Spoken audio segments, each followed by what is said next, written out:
Hello everyone and welcome to my The Young and the Restless official channel. I hope everyone is having a wonderful day. Before we begin, please hit the subscribe button and give this video a thumbs up. The Young and the Restless recap for Thursday, March 5th reveals that Jack Abbott will have a horrifying realization after waking up in captivity. Victor Newman will leave Jack in a terrible predicament. So let's discuss what's ahead on Y&R. For starters, Billy Abbott will try to act like Victor's bluffing, but Victor will insist Jack's life is at stake and push him to sign over Chancellor before the day's over. Billy will head to the Abbott mansion and grill Kyle Abbott, who will reveal that Jack supposedly texted about some last-minute Chicago business. However, Billy won't think that's true now that he's heard Victor's news and ultimatum. Once Billy tells Kyle and Diane Jenkins Abbott about Victor kidnapping Jack to force his hand at Chancellor, Diane and Kyle will want to confront Victor themselves. At the Newman ranch, Adam Newman will complain about Victor's tactics, but he'll admit his loyalty is always to his father. After Diane and Kyle arrive, they'll blast him over the abduction plot and demand to know where Jack is. Victor will insist Jack's safe for now, so Kyle and Jack will worry about what could happen next. Kyle will threaten to call the cops, but Victor will suggest there's no proof of a crime. Diane will convince Kyle to put his phone away, but Kyle will vow to destroy Victor if he hurts Jack. Victor will insist Kyle and Diane need to focus on getting Billy to surrender Chancellor.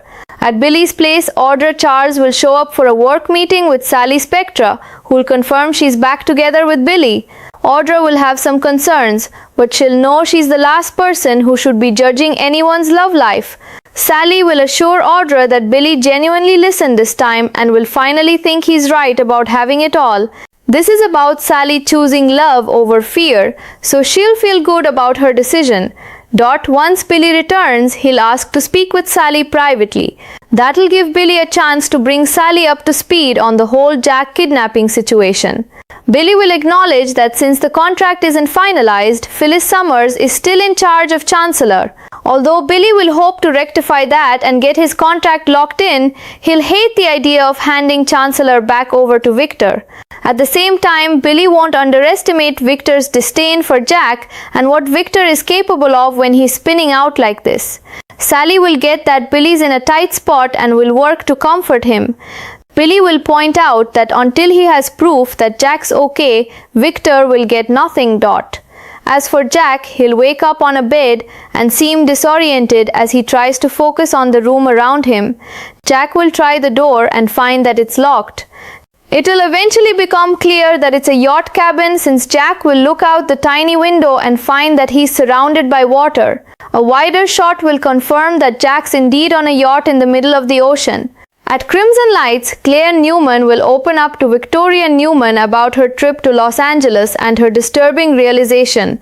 Since Claire had been so focused on plotting to hurt Audra, she'll fear she was becoming like Jordan. Victoria will argue that Jordan wouldn't have stopped with angry thoughts and will assure Claire that she could never truly be like her. Claire will eventually find out Victor's keeping Victoria in the dark on his newest plan. Victoria will gripe about Victor always wanting to fix everything himself in times of crisis, but Claire will feel like Victoria is the same way. Although Victoria let Victor and the others talk her out of her Milan mission, Claire will give her mom a nudge to trust her own instincts and go for it. The Young and the Restless spoilers say both Claire and Victoria have some shockers ahead of them, so stay tuned. The drama building in The Young and the Restless is about to reach a boiling point, and the episode airing Thursday, March 5th promises a wave of tension, fear, and emotional turmoil that will ripple through Genoa City. It all begins with a threat, a dangerous ultimatum that could change everything. At the center of it all is the ruthless power play of Victor Newman, a man who has never been afraid to bend the rules when he believes the outcome justifies the means. But this time, even those closest to him may begin to wonder if he's crossed a line that can never be uncrossed. Because somewhere far away from Genoa City, Jack Abbott is about to wake up to a nightmare, a threat that changes everything. The tension first explodes when Billy Abbott confronts Victor about the shocking situation unfolding behind the scenes. Victor delivers his message coldly and without hesitation. Jack's life is on the line. At first, Billy refuses to believe it. He tries to laugh it off, convinced Victor must be bluffing. After all, kidnapping someone, especially someone as prominent as Jack Abbott, would be an unimaginable move, even for Victor. But Victor doesn't blink. Instead, he calmly raises the stakes. If Billy wants Jack to stay alive and safe, then there's only one solution. Billy must sign Chancellor over to Victor before the day ends. The room fills with silence as the weight of those words sinks in. Victor isn't bluffing. And Billy suddenly realizes the horrifying possibility that his brother may truly be in danger. A disturbing discovery at the Abbott mansion. Shaken and desperate for answers, Billy rushes straight to the Abbott mansion. Inside, he finds Kyle Abbott and Diane Jenkins Abbott, both completely unaware of the storm about to crash into their lives. Billy wastes no time. He begins grilling Kyle about Jack's whereabouts. Kyle explains that earlier, Jack sent a message claiming he had to leave town for some last-minute business in Chicago. At the time, nothing seemed unusual about it. But now, after hearing Victor's chilling ultimatum, Billy's instincts are screaming that something is terribly wrong. Slowly, painfully, Billy reveals the truth. Victor has kidnapped Jack. The words hit Diane and Kyle like a lightning strike. Shock turns instantly into fury. Kyle's face tightens with rage while Diane struggles to process the terrifying reality that Jack, the man she loves, could be trapped somewhere against his will. Both of them reach the same conclusion almost immediately. They're going to confront Victor. Fury at the Newman ranch. The confrontation comes quickly at the Newman ranch. Even inside his own family, Victor's actions are stirring unrest. Adam Newman is already voicing his concerns, questioning the harsh tactics his father is using. Adam clearly isn't comfortable with what's happening, but in true Newman fashion, loyalty runs deep. Despite his reservations, Adam admits something that has always defined him. No matter what Victor does, his loyalty will always belong to his father. That complicated devotion hangs in the air. Just as Diane and Kyle storm in. Their anger is explosive. They immediately accuse Victor of orchestrating Jack's abduction and demand to know exactly where he's being held. Victor doesn't deny the situation. Instead, he responds with chilling calm. Jack is safe for now. Those two words echo through the room like a warning shot. Kyle's fear transforms instantly into rage. He threatens to call the police right then and there. But Victor simply shrugs. Without proof. He says, "There's no crime to report." The confidence in Victor's voice makes it clear he's already thought several steps ahead. Diane quickly intervenes before Kyle can make the call. She gently but firmly convinces him to lower the phone. But Kyle isn't backing down. If Victor harms Jack in any way, Kyle swears he will destroy him. Victor quotes response is as calculating as ever. Instead of focusing on threats, he insists Diane and Kyle should concentrate on one thing, convincing Billy to surrender Chancellor.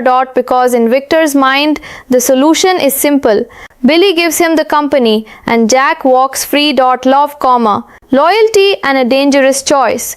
Meanwhile, across town, life appears almost normal, at least for a moment. At Billy's place, Audra Charles arrives for a work meeting with Sally Spectra. But it doesn't take long before the conversation drifts into personal territory. Sally reveals something important. She and Billy are back together. Audra reacts with cautious concern. She knows Billy's history, his impulsiveness, his emotional swings, his tendency to chase chaos. Still, Audra quickly admits she's hardly in a position to judge anyone's love life. Sally, quote his expression, softens as she explains what changed. This time, Billy really listened. For once, she believes he understands what matters most. And maybe, just maybe, he's finally figured out that he can have it all. For Sally, this decision is about choosing love over fear. Instead of protecting her heart by staying distant, she's decided to believe in the possibility of happiness. For the first time in a long while, she feels hopeful. But that fragile moment of warmth doesn't last long. The terrifying truth: Billy soon returns home, his expression dark with worry. He asks Sally if they can speak privately. The moment the door closes, the truth comes pouring out. Billy explains everything: Victor's threat, the ultimatum, and the horrifying possibility that Jack has been kidnapped. Sally quotes face pales as she absorbs the news. Billy reveals another complication. The contract hasn't been finalized yet, which means technically Phyllis Summers is still in charge of Chancellor. Billy desperately wants to secure his position and finalize the deal, but the thought of handing the company back to Victor makes his stomach turn. Still, he knows exactly how much Victor despises Jack, and when Victor spins out of control like this, there's no telling what he might do. Sally immediately understands the impossible position Billy is in. She gently comforts him, reminding him that he's not alone in this fight. But Billy has already drawn a line in the sand. Until he has proof that Jack is alive and safe, Victor will get nothing. Jack's awakening, far away from Genoa City, the story takes a chilling turn. Jack slowly begins to wake. His head throbs. His thoughts feel foggy and disjointed. For a moment, he doesn't even know where he is. He pushes himself upright on the bed, trying to focus on the unfamiliar room around him. Something is wrong. Very wrong. He stumbles toward the door and tries the handle. Locked. A wave of dread creeps up his spine. Jack scans the room again, searching for clues. Then his eyes fall on a small circular window. He moves closer and looks outside. Water. Endless water. The realization hits him like a punch to the chest. He quote, "Not in a building." He quote, "Not in a hotel." He quote, "Strapped inside a cabin on a yacht." And a wide shot reveals the terrifying truth. The yacht is floating in the middle of the vast open ocean. Jack Abbott is completely isolated. And no one knows where he is. A moment of reflection at Crimson Lights. Back in Genoa City, the emotional stakes deepen at Crimson Lights. Inside the cozy coffee house, Claire Newman sits with her mother, Victoria Newman. Claire opens up about her recent trip to Los Angeles and the disturbing realization that followed. While she was there, she became consumed with thoughts of revenge against Audra. The anger inside her grew stronger, darker, so dark in fact that Claire started to fear something deeply unsettling.